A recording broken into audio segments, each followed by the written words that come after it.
Hi, this is Ms. Johnston. I wanted to give you some tips and tricks for adding Overdrive onto your phone or tablet. First of all, you're going to want to download the app from your Apple App Store or Google Play Store.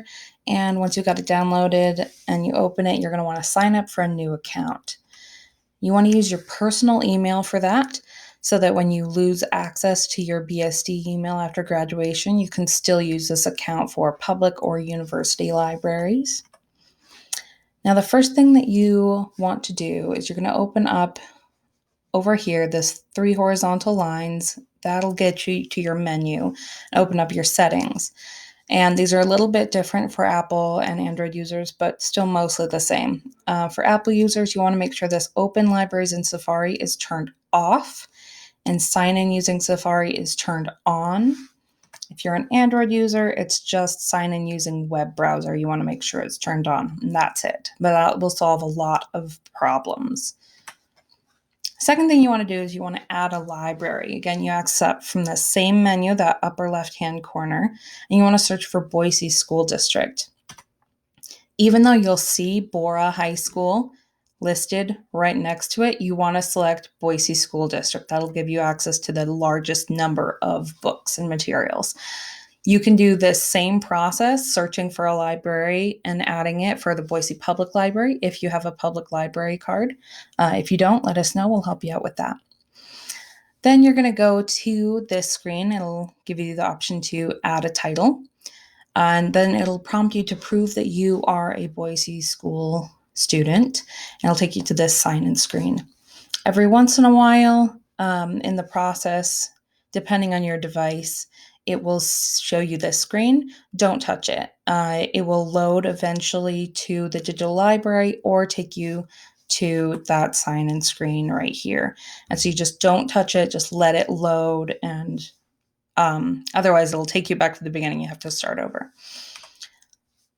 I think this only happens on Apple devices. If it shows you this option, you want to click yes, open. I want to open it in Overdrive. So once you're all signed in, it'll take you to the Boise School District's digital library. Now you can see the little headphones. Those are audiobooks. The little book icons, those are ebooks. If it's grayed out, that means it is checked out.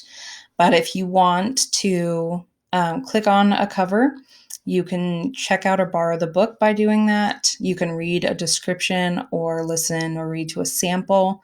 You can place a hold on one of the books that's checked out, or you can add it to your wish list. Once you check it out, it'll show you this thing right here. And you'll go to checkouts, and then it'll show you a screen of your Overdrive account that has all the books that are checked out to you. From there, you can choose to read it in your browser. If you're using a Chromebook or a computer, that's what you would be using normally. I usually add it to my app on my phone, and that'll download it so you don't have to use Wi-Fi whenever you're accessing your ebook or audiobook. And if you want to see the books that you have checked out, you can access your bookshelf. From that same top left-hand menu, it'll show you all of the books that you have checked out. You can also return them to the library from this screen. And once you click into a book and open it, you have a bunch of options. For ebooks, you can change the brightness, you can turn on a night reading mode, you can change the page layout, the fonts, the text size, all kinds of things.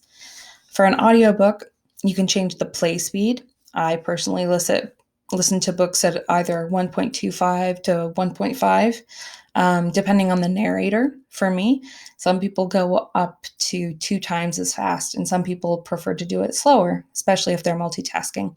So just figure out what works for you. You can set a timer, either if you're planning on going to sleep and you don't want to lose your spot, or if you want to give yourself a set amount of time per day you want to read that book. So that's pretty much it. If you have any questions, let us know.